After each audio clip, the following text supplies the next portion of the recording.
How personal are we getting this interview? As personal as you want to get. Well, I've had several.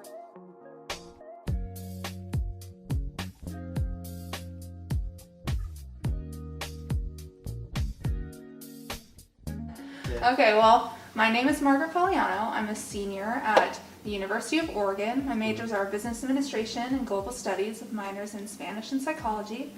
I'm also in the business honors program. You can see on my mask. And I'll be getting the global certificate in business as well. And I'm from Medford, Oregon, or Central Point, a small town, about 2.5 hours south of here. I went to a very small high school. And my high school specifically was the Creator School of Business, Innovation, and Science. So you could say I've been poised on business for quite some time. I loved Monopoly as a kid, and I did a DECA club throughout high school, which is like a business marketing club. So I really honed my expertise, and then coming into the University of Oregon, I really wanted something that would make a large impact in business rather than, say, going back to my small hometown and doing business from there.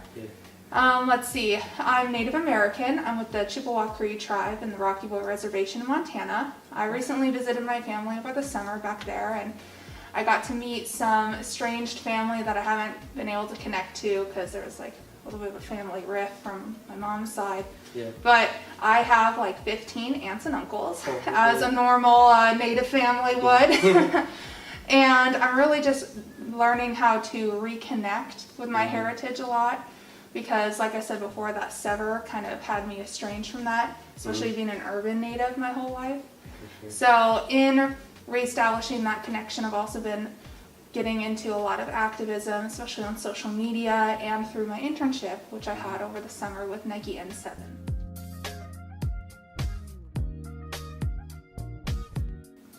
A good way to stand out would be to find what your passion is. If you come from a place where you're so used to being in certain communities, try to recreate those communities here. So for me, if it's being around multicultural kids and being in a mentorship role, seek those opportunities. So for me, as soon as I came to the U of O, I went to the new student hall retreat as a retreater. And I realized these SLTers, people who inspire and motivate these kids, I want to be one of them. So after that, I applied, and I've been one of those people for 3 years now. So besides that, it was also finding other organizations that I wanted to be a part of that pertained to kind of my interests. I'm really interested in business, sustainability, ethics, and corporate social responsibility. So I was like, okay. And also just tying my heritage back in there, being Native American. I was like, where can I find these things to get involved in? And you can't find them right away. It takes a couple years. Preferably don't wait until your senior year to get involved. But there's plenty of club fairs and information fairs that you can go to really get more info about these certain places. So I became involved in Net Impact, which is about sustainability and innovation in the business industry. I became involved in a youth movement, which I'm now the co-director of. It's a student-run nonprofit organization. We put on a field day for Native youth from California, Oregon, and Washington tribes. We bring them to the U of O. We teach them about leadership, healthy living, and just like provide a very fun day filled with, you know, people who you kind of don't get to meet when you're growing up on residential communities or outside of those, like many urban natives do, like including myself. But really, it's just differentiating yourself from other applicants is being able to follow through.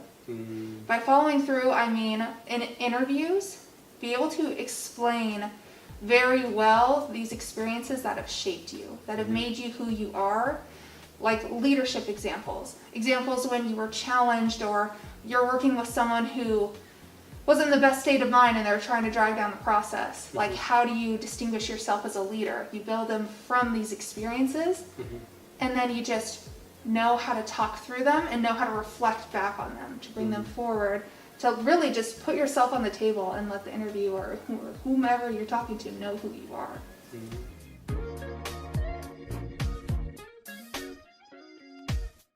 Good question. So my high school was definitely underfunded. Very poor high school as well. So we really only had one college counselor. But thankfully, he was a good friend because he was also my DECA advisor who ran the DECA Club for business marketing, and he was also my teacher for my senior block class. So I got to talk to him a lot, call him Rogie, and he really became like a very good mentor to me, but honestly I didn't go to him too much for scholarship help. It was really on my own. I just knew that because I went to an Oregon school, and I don't know how it is for other states specifically, there's something called OSAC and FAFSA for everybody else. And I knew in the process of applying for FAFSA, I definitely needed a lot of help. My mom couldn't help me. My dad was out of the picture, so I was really on my own for this. So I looked up videos online, YouTube, FAFSA inquiry pages, and then for OSAC specifically, I had a lot of help from that teacher that I talked about. He made the whole class go through a session of, oh, this is how you apply for OSAC, this is how you use it. It's like a scholarship platform for public Oregon high schools. And you can use these scholarships if you go to a public university in Oregon. If you go to a private one, can't use it. If you go out of state, can't use it. So that's another one of the reasons why I decided to stay in state for me. But really it was just making sure that I had resources to get to college. That intrinsic motivation of mine pushed me to look at and exhaust all my resources. So what little did my high school provide with that one counselor, I talked to him as much as I could. And outside of him, I was just searching on Google, like how to find scholarships. And I was looking at applications, watching videos. So it was really a lot of self-research, and I was kind of on my own.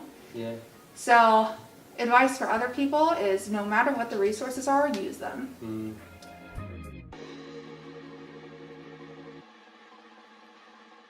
So I will definitely talk about the first time I studied abroad because that's when I was facing the most unknown. So my mom calls me, she's like, Margaret, what are you going to do this summer? I was like, I don't know, I'm going to come home, work 2 jobs a day. The normal. And instead I was like, you know what if I could study abroad? So I met with my academic advisor, also my financial aid advisor, and a geo advisor. So 3 different advisors across the board. I said, I want to study abroad, probably for Spanish. I just finished my 200 level Spanish classes. What can I get out of this that will go towards a Spanish minor? Like, okay, do the advanced Spanish immersion in Segovia, Spain. I was like, okay, this is amazing. That is what I want to do.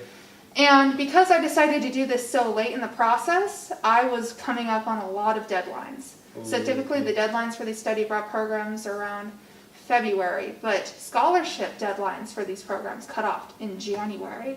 So I had to make one of the quickest turnarounds in my life. I applied for everything that I could. There are general study abroad scholarship applications that you can apply for, and one application through the U of O platform will get you applied to like 6 or 7 different scholarships. And of those, I got $500, which isn't much, but it helped. So I had that. I also applied for a scholarship only available to freshman applicants. Man, it's been so long, I forget what the name is. I know what you're talking about. I think I encouraged you to apply for it. You definitely did, I believe so.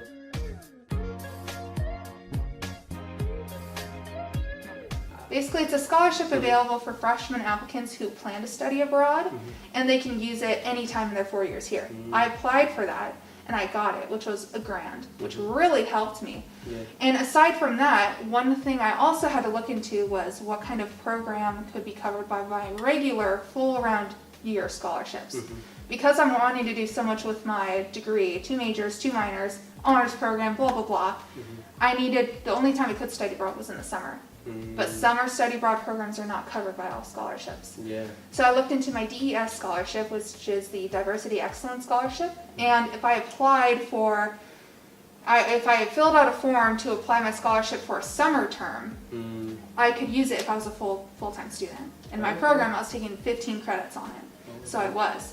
So they applied it for that term, and I got that scholarship, and then I got the federal Pell Grant.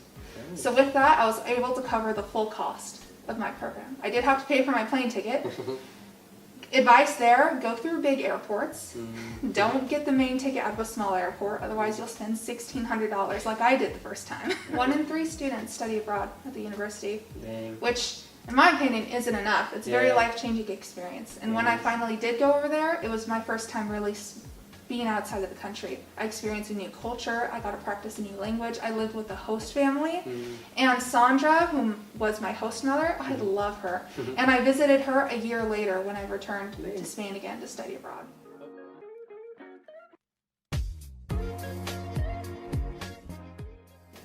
So when I was applying to colleges, I applied to about 8 of them.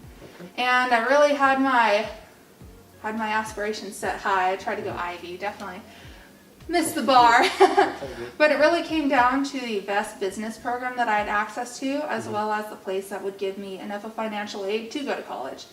Because like a lot of kids, or a portion of the kids here, I come from a very low income background, and I didn't have any kind of financial security net when coming to the University of Oregon. So I made sure throughout high school to work my butt off in order to secure myself enough scholarships to go to college. And thankfully, I was able to go here basically full ride. I got a lot of money from the University of Oregon, a lot of Oregon-specific high school scholarships, and it's made it so that I don't have to work 10 jobs while I'm here. I still have 2 jobs. Yeah.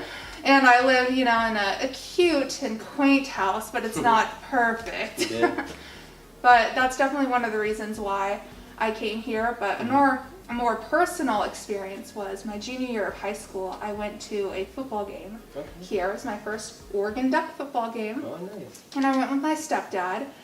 And after the game, we just walked around campus, and I remember seeing the O's plaster on all these windows for the dorms, and I just had this pit feeling in my stomach. I was like, I feel like I belong here, and this is where I'm going to end up.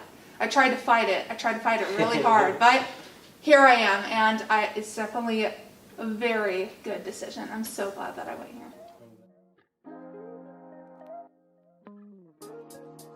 So I'm on the student leadership team for the Center of Multicultural Academic Excellence. And the student leadership team, basically, we work all year to put on an event called the New Student Fall Retreat for incoming freshmen to the University of Oregon. And in this retreat, we take them through several different workshops, identity workshops, resource workshops, and really just get them acclimated to what being a college student is, especially on a white majority campus. Because people who are going into the Center of Multicultural Academic Excellence, they're usually from low-income backgrounds or ethnic minority backgrounds. And coming to a university where they plaster people of color all over the posters to advertise, like, say, yes, we're diverse, welcome, we're so diverse here. And then you get here and it's not the case. Yeah. You feel really estranged, especially coming from the communities that you are so closely knit in beforehand. So in the New Student Fall Retreat, we try to re-bridge those connections to a new community through the Center of Multicultural Academic Excellence.